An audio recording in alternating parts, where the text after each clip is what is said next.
Hi hello వందనం వనక్కం నమస్తే namaskar welcome to Hari world.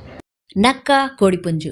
ఒక రోజున ఒక నక్క ఆకలితో మలమల్లాడిపోతూ ఎక్కడైనా ఏదైనా తిండి దొరుకుతుందా అని అంతటా వెతుకుతోంది. అప్పుడు దానికి ఒక కోడిపుంజు కనిపించింది.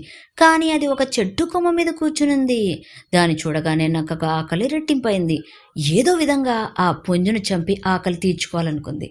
మెల్లగా ఆ చెట్టు వద్దకు వచ్చి, మిత్రమా, ఆకాశవాణి నుండి నిన్న ఒక వార్త వినిపించింది. ఇక మీదట జంతువులన్నీ కలిసిమెలిసి స్నేహితుల్లాగా జీవించాలట. అందుచేత కిందకురా, మనిద్దరం స్నేహితుల్లాగా మాసలు కందాం అంది.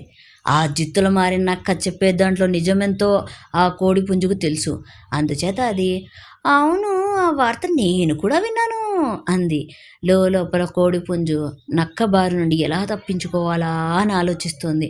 చివరకు ఇలా అంది, అదిగో నీ స్నేహితులు ఎవరో ఇటే వస్తున్నారా, వాళ్ళని కూడా రాని, అందరం కలిసి అప్పుడు పండుగ చేసుకుందాం.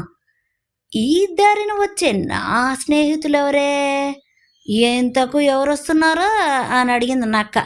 వేట కుక్కలు, వాటి స్నేహితులు జవాబిచ్చింది పుంజు. వేట కుక్కల పేరు వినగానే నక్క హడలెత్తిపోయి వనకడం మొదలెట్టింది. వాట కంటపడితే చావడం ఖాయం అనుకుంది నక్క. అలా భయంతో వణికిపోతున్నావెందుకు అని అడిగింది కోడిపుంజు. అందుకు నక్క, వాళ్ళు బహుశా నిన్నటి వార్త వినలేదేమో అనుకుంటా అంటూ పరిగెత్తి పారిపోయింది. నీతి: మోసాన్ని మోసంతోనే జయించాలి.